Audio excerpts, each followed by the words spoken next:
மோடி மீண்டும் இந்த நாட்டுடைய பிரதமராக வர வேண்டும் என்பதற்காக நாம் அத்தனை பேரும் ஒருமித்த கருத்தோடு இந்த தேர்தலிலே நம்முடைய வெற்றி வேட்பாளர் வெற்றுவதற்கு அனைத்து இந்திய அண்ணா திராவிட முன்னேற்ற கழகத்தின் சார்பாக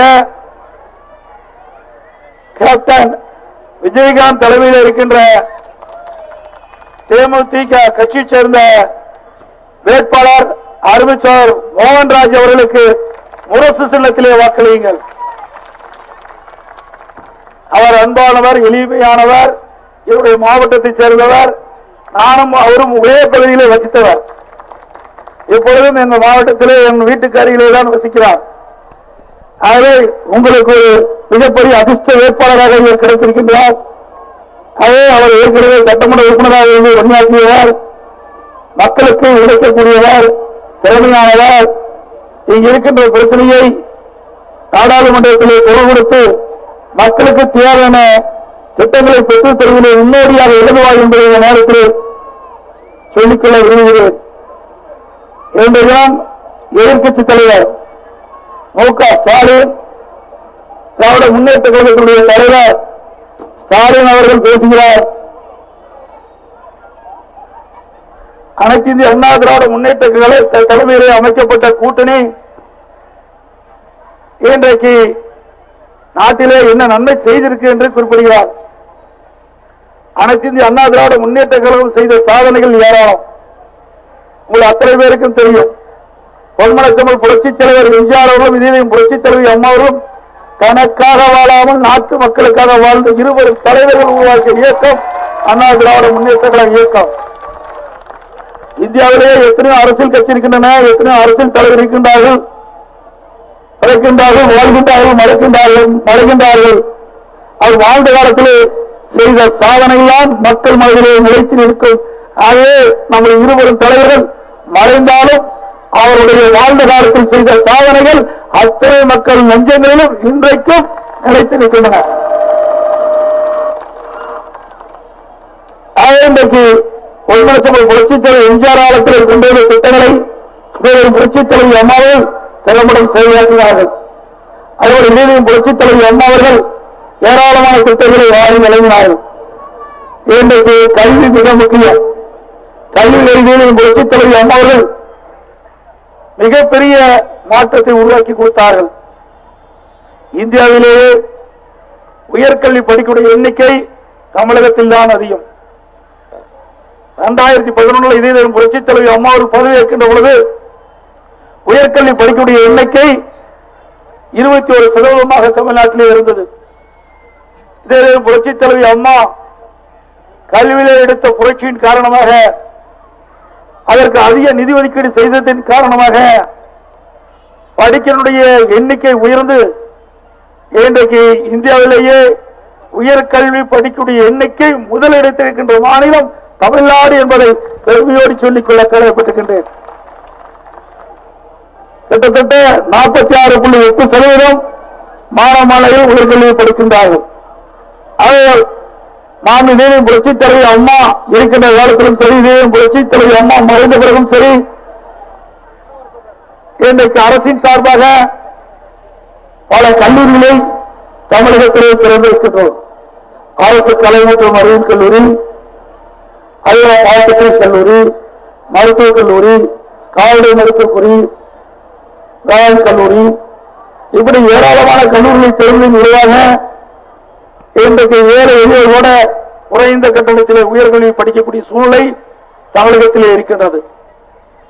ஆக இப்படி திட்டங்கள் எல்லாம் நிறைய இன்றைக்கு நிறைவேற்றிக் கொண்டிருக்கின்றோம். அதே போல மின்சாரம் 2006 2011 வரைக்கும் திராவிட முன்னேற்ற கழக ஆட்சி கடுமையான மின்வெட்டு, எப்பொழுது மின்சாரம் வரும், எப்பொழுது தடைபடும் என்ற நிலையில் இருந்தது.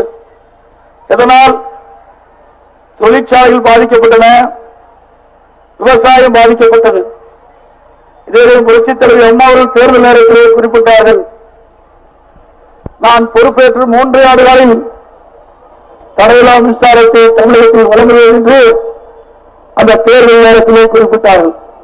அதேபோல பொறுப்பேற்று 3 ஆண்டுகளில் தடையில்லா மின்சாரம் மின்னியத்தில்லாத மாநிலமாக தமிழகத்தை உருவாக்கிய காட்டிய பெருமை அம்மாவை சாரும். அந்த வழியிலே இருந்த அம்மாவுடைய அரசும் இன்றைக்கு தமிழகத்திலே மின்மிகு மாநிலமாக திகழ்ந்து கொண்டிருக்கின்றது. ஒவ்வொரு மின்சாரம் தயாரிக்கிற அளவுக்கு இன்றைக்கு மின்சாரத்துறை நிர்வாகத்தில் சிறந்து அதிக மின்சாரத்தை இன்னைக்கு உற்பத்தி செய்து கொண்டிருக்கிறோம். அதற்காக மத்திய அரசு விருதையும் நமக்கு வழங்கி இருக்கின்றது.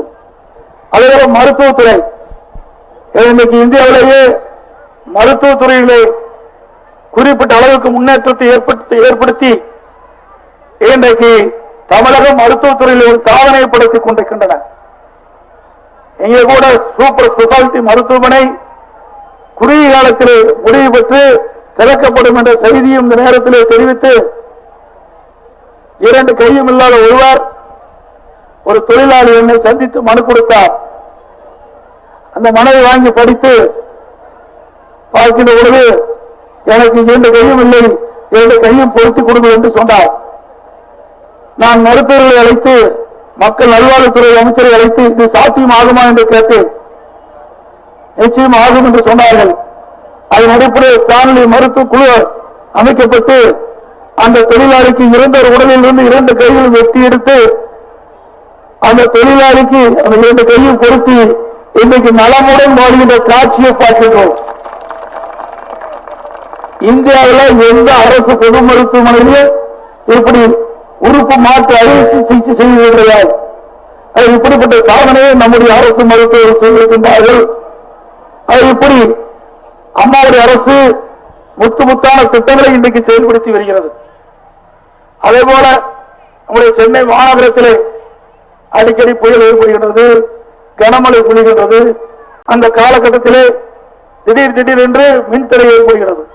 அந்த மின்தடை முழுவதும் அகற்றுவதற்காக இன்றைக்கு அந்த மின்சாரம் தடையில்லாமல் கிடைக்கும் என்பதற்காக இன்றைக்கு கேபிள் புதைக்கப்பட்டு அந்த பகுதி அனைத்து மாநகர பகுதி அனைத்துக்குமே இந்த கேபிள் மூலமாக மின்சார இணைப்பு கொடுக்கப்படுகிறது. இதன் மூலமாக புயல் வந்தாலும் சரி, காற்று வந்தாலும் சரி, மழை பொழிந்தாலும் தடையில்லாத மின்சாரம் மாநகர மக்களுக்கு கிடைக்கும் என்பதை இந்த நேரத்தில் தெரிவிக்க விரும்புகின்றேன். அதேபோல குடிநீர் பிரச்சனை என்ற இனம் பருவமழை சரியாக பெய்யாத காரணத்திலே நமக்கு நீர் ஆதாரமாக இருக்கின்ற ஏரி எல்லாம் இன்னைக்கு வறண்டு இருக்கின்றன. ஆகவே இன்னைக்கு இப்படி வறண்ட நிலையில கூட இன்றைக்கு அம்மாவுடைய அரசு வேகமாக துரிதமாக நடவடிக்கை எடுத்து மக்களுக்கு தேவையான குடிநீரை இன்றைக்கு வழங்கப்பட்டு வருகிறது. அதனால் இன்றைக்கு சென்னை மாநகர மக்களுக்கு தண்ணீர் இல்லாமல் குடிநீர் வழங்கிக் கொண்டிருக்கின்றோம். அதேபோல நிரந்தர குடிநீர் பிரச்சனையை தீர்ப்பதற்காக புதிய திட்டங்களையும் அம்மாவுடைய அரசு உருவாக்கி இருக்கும் என்பதை நேரத்திலே தெரிவித்து வருகின்றேன். அதேபோல ஏழைகளுடைய குழந்தைகள் சிறப்பான கல்வி கிடைக்கும் என்பதற்காக அம்மா இருக்கின்ற பொழுது அவர்களுக்கு காலனி, சீருடை, விலையில்லா புத்தகம், நோட்டு, அந்த குழந்தைகள் அதை எடுத்துச் செல்வதற்கு பை, அதேபோல பள்ளிக்கு செல்வதற்கு விலையில்லா சைக்கிள், அறிவுபூர்வமான கல்வி, விஞ்ஞான கல்வி, உலகத்தரத்திற்கு ஏற்ற கல்வி நம்முடைய ஏழை எளிய மாணவர்களுக்கு கிடைக்கும் என்பதற்காக மடிக்கணினி எண்ணற்ற திட்டங்களை கொடுப்பதன் மூலமாக இன்றைக்கு கல்வியிலே ஒரு புரட்சியை தமிழகத்திலே பார்க்கின்றோம். அத்தனை திட்டங்களும் இன்றைக்கு தமிழகத்தில் நிறைவேற்றப்பட்டு வருவதையும் நேரத்திலே தெரிவிக்க விரும்புகின்றேன். அதே போல நேற்றைய தினம் திமுக தலைவர் ஸ்டாலின் அவர்கள் உரையாற்றுகின்ற பொழுது அவருடைய ஆட்சியிலே நிறைய பாலங்களை கட்டிக் கொடுத்தோம் என்று சொன்னார். இன்றைக்கு இதிலும் புரட்சி தலைவி அம்மாவுடைய ஆட்சியிலும் நிறைய பாலத்தை கட்டிக் கொடுத்திருக்கின்றோம். நான் அப்போ நெடுஞ்சாலைத்துறை அமைச்சராக பொறுப்பேற்றிருந்தேன். இன்றைக்கு சென்னையில் மட்டும் அண்ணா வளைவு நெல்சன் மாநிலம் சாலை இணைக்கும் உயர்மட்ட பாலம், அமைந்தங்கரையில் கோவமாற்றில் மேல் கூடுதல் பாலம், மூலக்கடை சந்திப்பில் உயர்மட்ட பாலம், வேசற்பாடியில் உயர்மட்ட பாலம், திருமங்கலம் சந்திப்பில் உயர்மட்ட பாலம், திருவொற்றியூர் மாட்டுமன்ற ரயில்வே பாலம், போரூர் சந்திப்பில் உயர்மட்ட பாலம். மேலும் சென்னையில் பல்வேறு இடங்களிலே இப்பொழுது பாலப்பணிகள் நடைபெற்று வருகின்றன. கோயம்பேடு சந்திப்பு கீழ்கட்டளை, வேளச்சேரி, மேடவாக்கம், பல்லாவரம், கொளத்தூர் போன்ற இடங்களில் போக்குவரத்து முற்றிலும் நெரிசலை குறைப்பதற்காக அம்மாவுடைய அரசு இந்த பணியிலே உயர்மட்ட பாலத்தை கட்டி கொடுத்து வருகிறது என்பதையும் நேரத்திலே தெரிவிக்க விரும்புகின்றேன். அது மட்டுமல்லாமல் திராவிட முன்னேற்ற கழகத்திலே பாலம் கட்டப்படும் என்று அறிவிப்பார்கள். உடனடியாக பூஜையும் போட்டு விடுவார்கள். ஆனால் பாலம் கட்டுவதற்கான நிலத்தை கையகப்படுத்த மாட்டார்கள். போரூர் பாலப்பணிக்கு அடிக்கல் நாட்டப்பட்டது. பாலப்பணியும் துவங்கிவிட்டார்கள். ஆனால் அதற்கு தேவையான அடிநிலத்தை எடுக்கப்படவில்லை. அந்த நில உரிமையாளர் நீதிமன்றத்துக்கு சென்று வழக்கு தொடர்ந்து விட்டார்.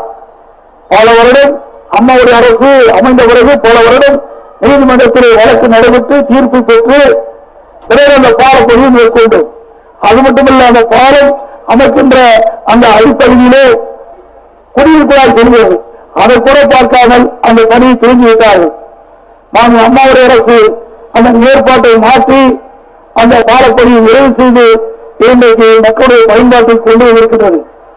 அதேபோல கடந்த திராவிட முன்னேற்ற கழக ஆட்சியிலே ஒரு பாலம் கட்ட வேண்டும் என்று சொன்னால், ஒரு ரயில்வே பாலம் கட்ட வேண்டும் என்று சொன்னால் 7 ஆண்டு காலம் காலம் எடுத்துக் கொள்வார்கள்.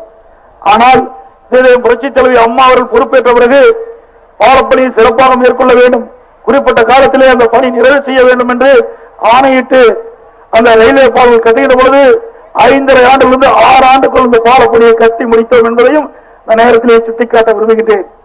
ஆகவே எந்த ஒரு திட்டமாக இருந்தாலும் சரி, எந்த துறையாக இருந்தாலும் சரி, அத்தனை துறையுமே சிறப்பாக நிறைவேற்றப்பட்ட திட்டங்கள் அனைத்தும் அம்மாவுடைய ஆட்சிதான் இருந்தது என்று இந்த நேரத்திலே தெரிவித்து, மத்தியிலே நிலையான வலிமையான ஒரு பிரதமர் ஒருவருக்கு வாக்களித்து முரசு சின்னத்திற்கு, உங்கள் வாக்கு முரசு சின்னத்திற்கு. மீண்டும் நம்முடைய பாரத பிரதமர் இந்திய நாட்டுடைய பிரதமராக வருவதற்கு நாடு வளம் பெற, தமிழகம் செழிக்க சிறக்க வாக்களித்து முரசு சின்னத்திற்கு வாக்களித்து முரசு சின்னத்திற்கு மிக சிறப்பாக இந்த தேர்தல் பிரச்சார கூட்ட நிகழ்ச்சியை ஏற்பாடு செய்த அனைவருக்கும் நன்றி தெரிவித்து விடைபெறுகிறேன். வணக்கம்.